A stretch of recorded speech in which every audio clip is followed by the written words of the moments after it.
It is not surprising that Jamestown almost failed, not only because of illness and starvation, but because no gold had been discovered, and because the colonists hadn't found any good ways of making a living.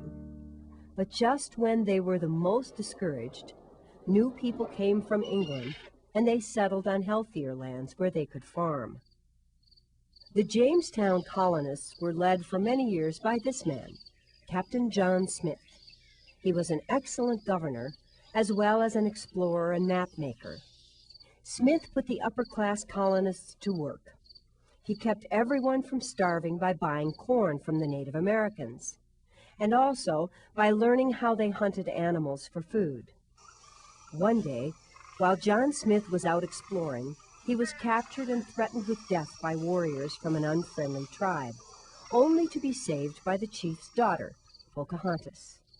Later, she married one of the colonists and began dressing like an Englishwoman. Her husband, a plantation owner named John Rolfe, had worked for years developing a mild, sweet kind of tobacco. The English settlers in Virginia started raising lots of tobacco plants, and they grew quite well. After the leaves were harvested and dried, the tobacco was shipped off to Europe, where the dangerous habit of smoking was just becoming popular. As the years passed, tobacco farming brought the colony great prosperity. In 1619, the people of Jamestown elected an assembly of men called the House of Burgesses to make laws for their growing colony. That turned out to be a very important year because it was the beginning of representative government in America. Unfortunately, 1619 was important for another reason as well. It was the year the first African slaves were sold to Virginia tobacco planters by a Dutch trader.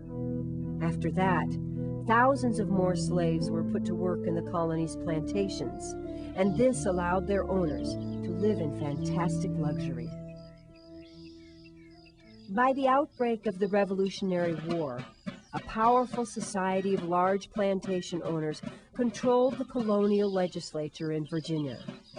Two of the most famous of these Virginia gentlemen were George Washington, who maintained his beautiful plantation of Mount Vernon alongside the Potomac River, and Thomas Jefferson, whose grand plantation called Monticello stood far to the west in the foothills of the Appalachian Mountains. Both plantations had hundreds of slaves.